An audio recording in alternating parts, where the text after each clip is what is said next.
This is a story about a dude named Lane. He moved to the mainland and bought one place to stay. And then one day he went try to rent them out. And then he became one real investor man. Hey everybody, Lane with the Simple Passive Cash Flow Podcast. Today I have Will Crozier on the line. How's it going, Will?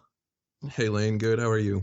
It's been better. This is kind of the second or third time trying to do this podcast. So we're going to try and keep it authentic the first time, but things don't go well, right? All the time and keep pushing through.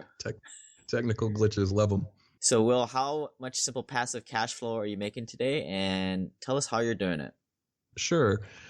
Simple passive income. Honestly, truthfully, the answer should be zero. None of what I make right now is simple, and none of what I make right now is passive. I'm working really hard for the money that I'm making. So it's not simple. It's quite complicated. It's not passive because I'm up each morning and I'm working hard for my income. Fortunately, that income is substantial. I met with my tax guy this morning to do prepays for the end of the year, for next year, for this year's taxes. So I'm not facing penalties, and it's looking easily clearing over $1 million this year, have been for a few years, and it's trending up towards the multiples of the millions now as I'm closing out some really good transactions as we've been in a real solid market. But, working hard for that, not simple and not passive. So people want to know, how do you make millions a year, and how is it that you're doing it? What do you call yourself?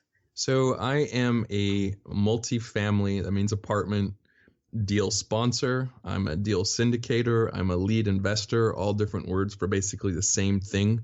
I go out and I find a deal. I find debt. I find investors. I put them all together and try to make a lot of money in that medium, in that channel. How long have you been in that deal sponsor role? Starting into my 6th year now.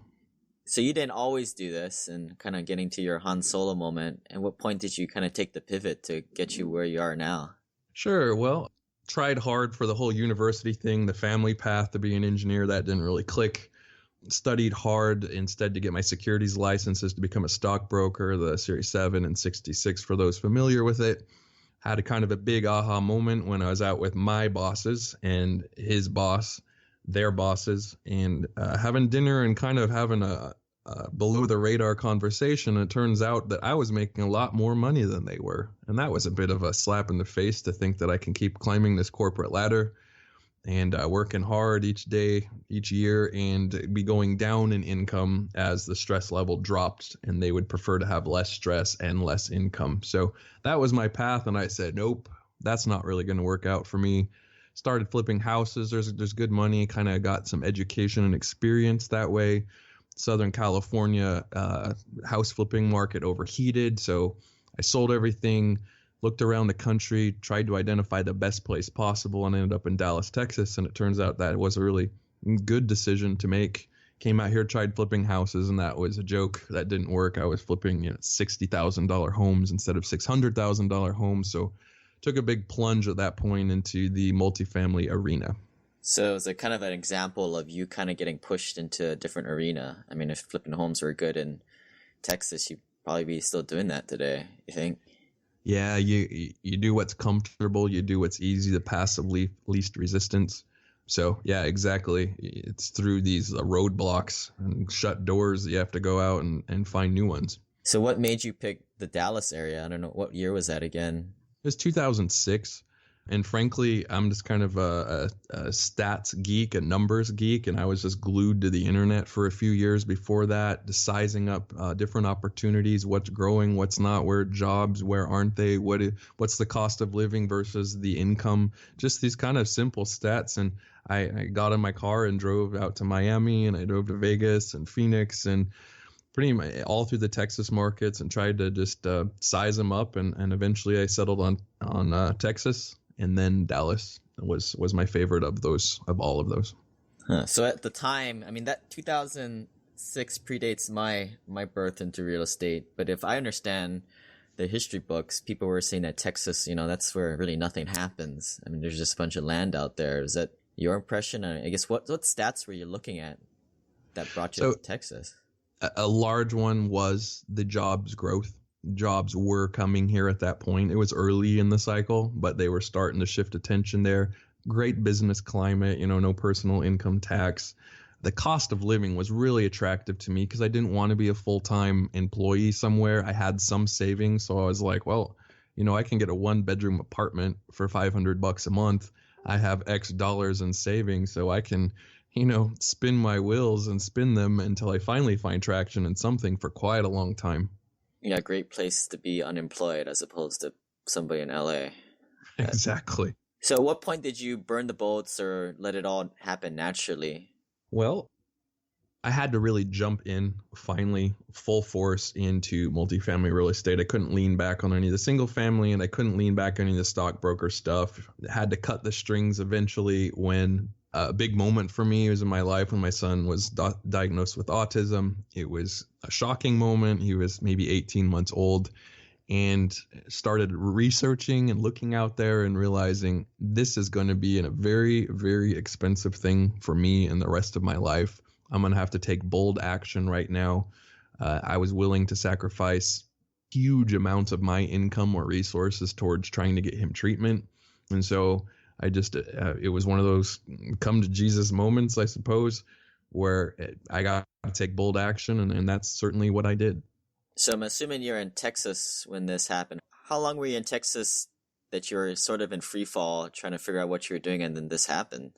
So I think about 5 years, because I've been here about 10 years. So about 5 years, I'm trying to gain traction, with business, with the children, looking at my options, frankly, and finally I caught some of that traction and got rolling with the multifamily.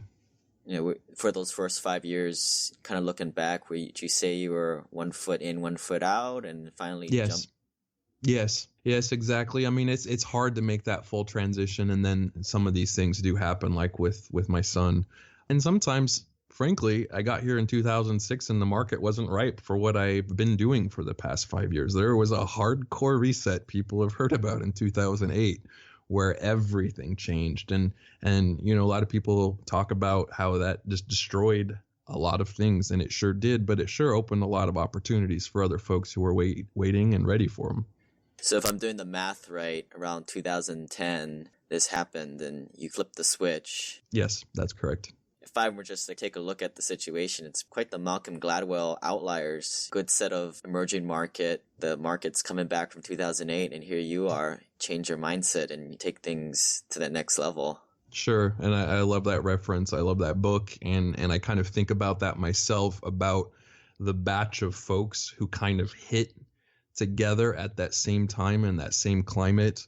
There's a lot of peers that I have here in this market are generally the same kind of age, had similar setbacks or challenges in life. And there's a lot of us that kind of rose up together and are in friendly competition, but also are good friends at the same time. Yeah, so, what's your worst life or business moment? What'd you do after, and what was the lesson learned? Well, worst life and business was pretty much my 20s.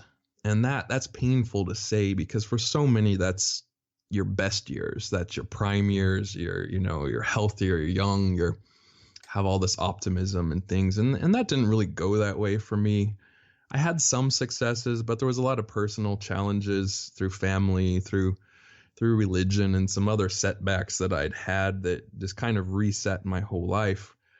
I had, I think, pretty low self-esteem throughout that entire decade of my life, not really feeling like going out and networking and connecting with folks, which is the very thing, the singular thing you need to succeed in this world. And I just wasn't having it. I didn't really feel like introducing myself to anybody. And pretty much the first thing anyone asks is, so what do you do? And I didn't have a clear or an answer I felt very proud of at that time anyway. I just wanted to kind of do it alone. I was a loner. The next question you have is, so was the lesson in your 20s? When did you, just give a little sense of the time frame, when did you start flipping that first house and kind of getting into the realm of real estate? About halfway through, around 25, I started in it. I had very low resources again and low connection. So it was sort of like this weird thing I was doing. There weren't so many TV shows about it at the time. So it was just kind of this awkward, strange thing that I didn't really know how to explain because I didn't know what I was doing. I didn't have any role models to show me how to do it. So, I was starting in it, but that sure wasn't a very bold, or I wasn't very proud of necessarily what I was doing at the time. All right. And then the magic moment happens 5 years later when you're about 30, and then you get into the multifamily. Yeah, that's correct. Hit traction and kind of felt a bit more proud of it. It's fun to talk about. I just closed a $1.3 million deal. At the time that was a huge thing, and it was 77 units, which tells you how much I was paying per door back then. It was astonishing to be involved with it back at that point. But, it was a lot more to hold my head up high, had direction, I thought could keep doing this forever. And it felt a lot better in my life, and it helped me reach out and network and build up the machine that I've got running right now.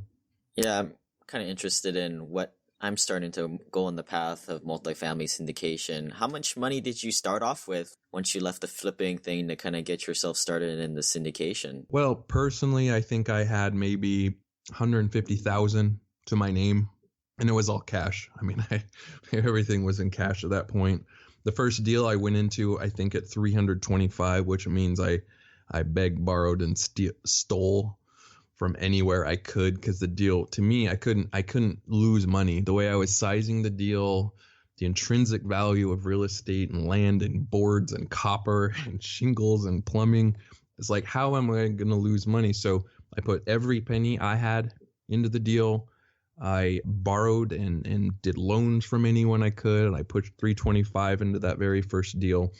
I was supporting myself through that. I had a partner, so I think we were splitting maybe $2,500 a month. So I had, $1,250 a month to live on, which meant each month I'm swiping credit cards like a madman.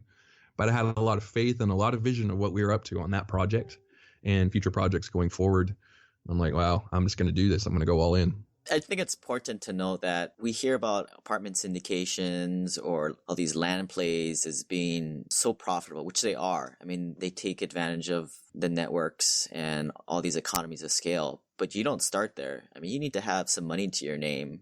I'd say probably at least $50,000 to $100,000. I mean, the way I explain to people is it's kind of like Major League Baseball. Play around in the minor leagues, A, AA, AAA. But until you get that first $100,000, you're not allowed to come to the major leagues and take a swing at it. I would absolutely agree. And I've disappointed a few folks with this very conversation where they're like, how much can I make? And I'm like, well, how much are you putting in the deal?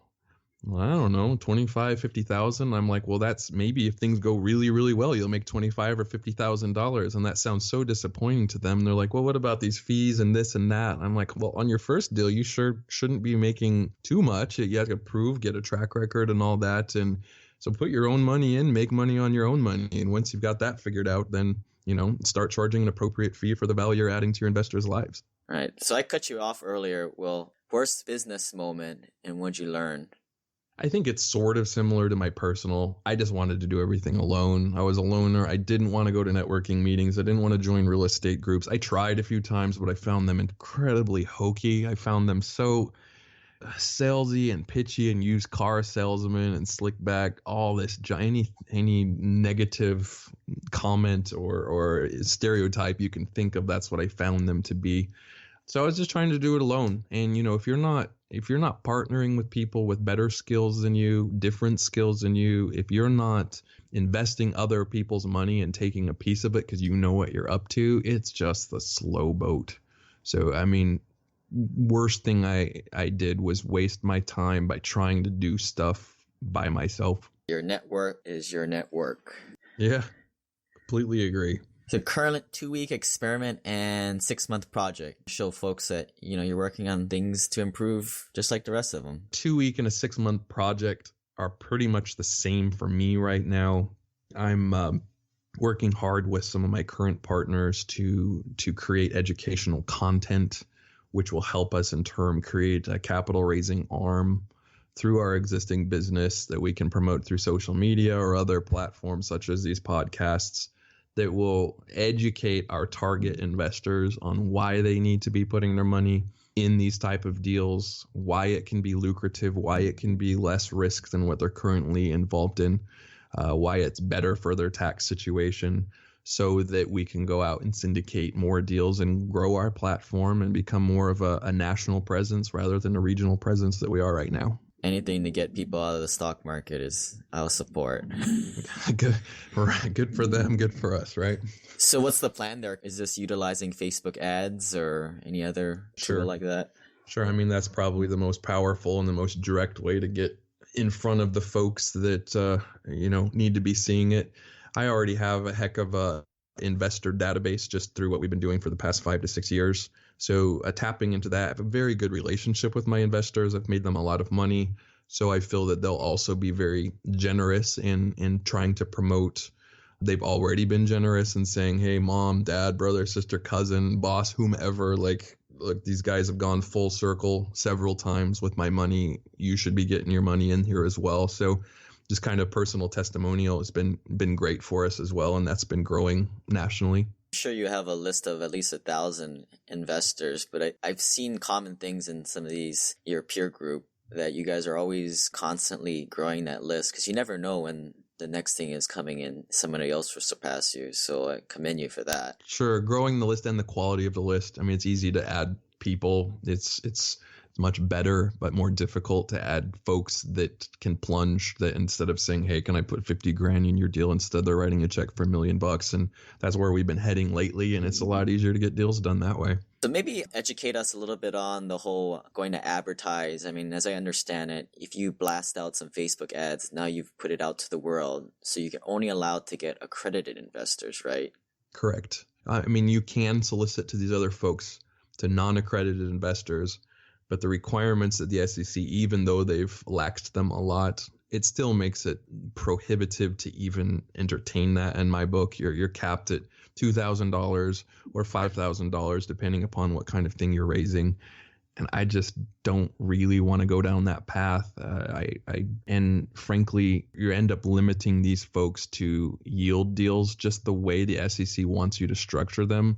You're putting somebody that has $10,000 to invest in a deal that's going to make them 6% per year, which is just asinine. Those are the folks that need to be doubling their money as quickly as they possibly can, as many times as they can. So long answer, just should be for me, and a lot of people in my situation need to really purely be focusing on the accredited investors to bring in their capital to partner up with them. Yeah, what I see a lot of other people doing is kind of flip-flopping between that model and the traditional model. I mean, going out, doing a Facebook blast gets you that list, which you can farm that list on the next deal where you can go after sophisticated and accredited. Sure. That seems a good strategy. And hey, some of us sophisticated investors will be accredited one day. For the longest time, I got to be accredited because you're the deal sponsor, so that lets you be accredited. But I was so far away from in the dollars and cents scheme, it was funny. Oh, I don't know if that's how it is today. I think you're still sophisticated. Now it sounds better to be sophisticated than accredited, but fortunately I qualify. Fortunately for the balance sheet, I qualify a few different ways, but unfortunately for the tax meeting this morning, it gets brutal quickly. So what is your simple passive cash flow number? And imagine you had 2 times that. Describe your ideal day. What would you be doing? What kind of projects you'd be working on? $100,000 a month passive, like actual passive, is a good place for me to start. That's kind of what I'm targeting right now. So I guess double in your scenario is $200,000 a month passive. You're asking what my ideal day, detailed routine project working on. I love working. That makes probably some folks laugh because I'm the guy that's the anti-hustle. Like, that makes me cringe to hear people talking about all the hustling and running around that they're doing, and they're just really busy instead of getting anything done. But honestly, I love working. I'm workaholic. I just work very differently. I'm a night owl. I get a lot of chance to have peace and quiet in my mind, and I can stay up and just get new concepts, new business ideas, and not be distracted. So something it would be like waking up at 9 a.m., go out, get a little bit of exercise. I love listening to podcasts, audiobooks.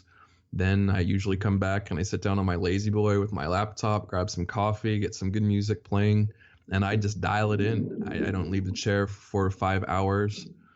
Just complete quality concentrated work where people can't interrupt me.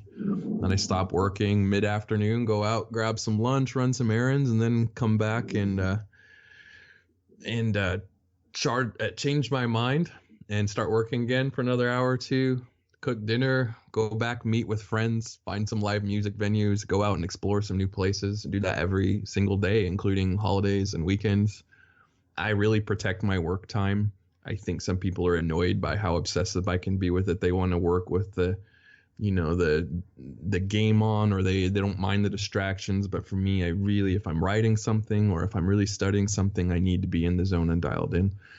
Something that you and I were just discussing a while back was the ability to travel is phenomenal. I've been doing a lot of traveling internationally, especially to Asia, several times per year. And the nice thing about a lot of what I do is it can be done with a computer, with a cell phone, with an internet connection.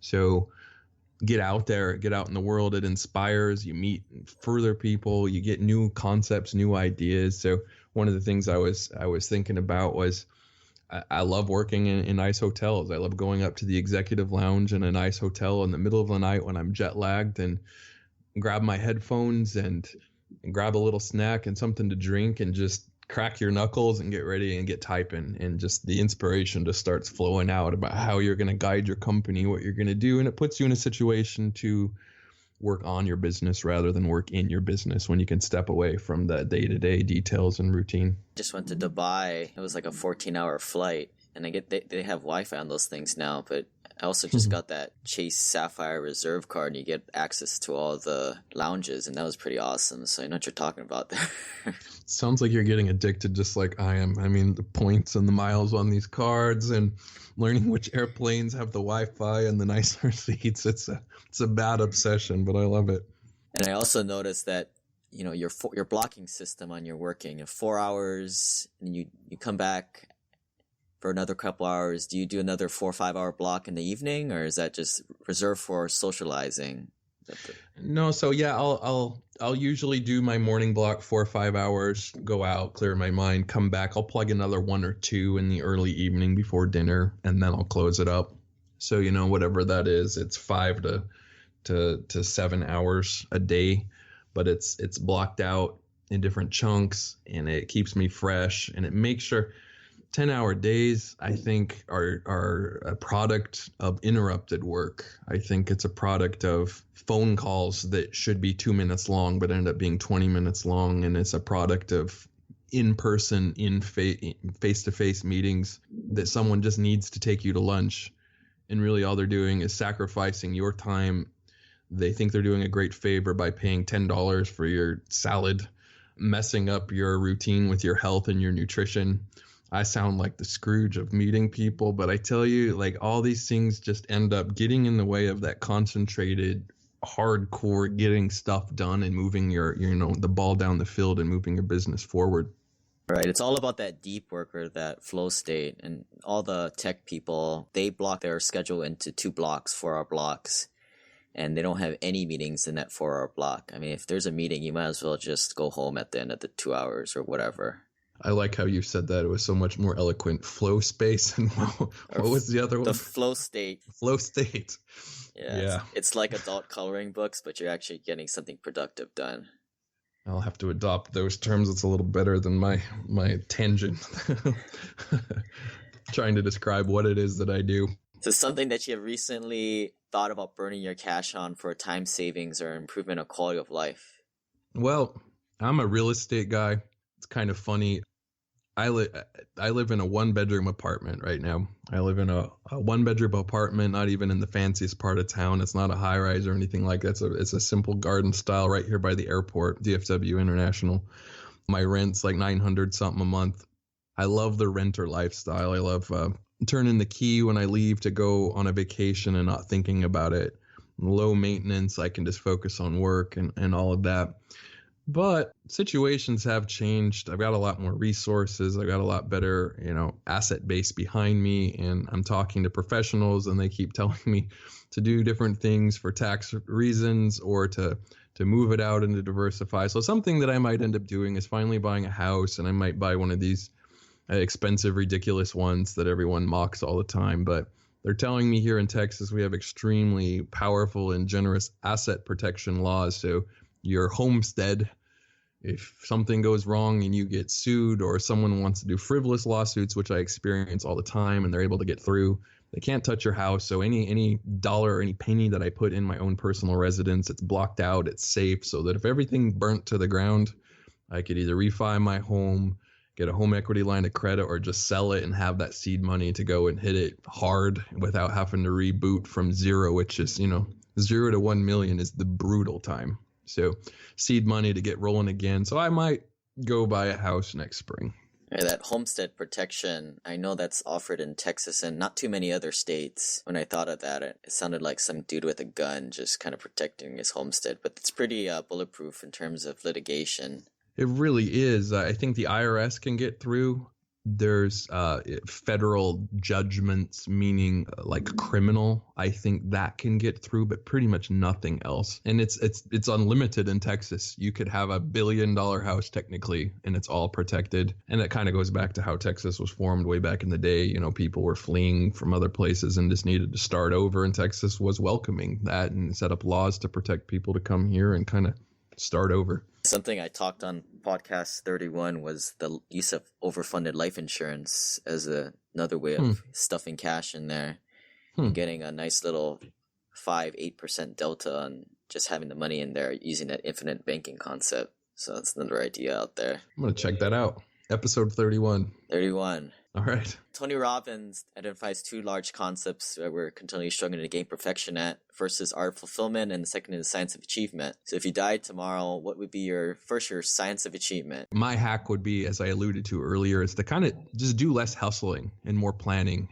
Make sure you know where you're actually trying to go and learn how to actually get there. I know a lot of people who are obsessed and trying to lose weight, and they just think the way to get there is just by working out. They love this feeling of working out because it feels good to be active and expending all this energy, sweating, and doing all these visible things towards their goal. But the trouble is they get hungry after working out and they go and have a 500 calorie smoothie on their way to going to get a healthy 1,200 calorie salad. Admittedly, I don't exercise enough, but I know very, very well of every single calorie that's going into my body. My fiance, she uses a weigh scale when preparing my dinner, and my buddy Jared, he laughs every time he sees me reaching for measuring cups of all the simplest of life's pleasures. But most of the body experts, they say that the results are cooked in the kitchen, not in the gym. It seems less direct and fulfilling to be packaging meals for the week on a Sunday night instead of yelling out your last set of reps for the whole world to see. So I guess my point is, through that dieting analogy, there's so much hustling you can do. There's so many things that you can be aggressive and running around like a chicken with their head chopped off, but without clear direction, without clear plan of where you're trying to go and why that's the vehicle is going to get where you're trying to go, it's all just basically wasted energy. What do you say to those who just plan all day long and don't do anything? Clearly, that's a problem as well. You got to get going eventually. I would typically err on the other side, like most of the people who just want to hustle, like let's go do things. So it's not something I've had to think a lot about these people who just want to sit around and plan. Planning doesn't really get you anywhere either. So you need equal portions of both. But I would caution. It seems to be the trend in the circles I'm running around that they're hustle, hustle, hustle, hustle. Sometimes I just want to slap them when they say that, though. You think it's a two-sided coin, or is there a third side to this? I'm not smart enough to know if there's a third side. Maybe you can enlighten me right now, and I can do deep pondering about that in the next few days as well. Just we'll work on it when we're some other time. Okay. What's your secret or hack to the art of fulfillment? How do you contribute back? I think fulfillment, in my opinion, fulfillment all comes from meaningful relationships with the people in our lives. And what I try to do, and it's worked well for me, is that as each year ticks by, I make bigger and better efforts to connect with those who directly enrich my life, or when I know I can enrich their life. As I block out my work each day, I get done working, and I'm making sure I'm blocking out time for those friends who are close to me, who I benefit from their relationships and they can benefit from my relationships. And some of that looks like mentoring, some of the nonprofit work that I'm doing overseas right now.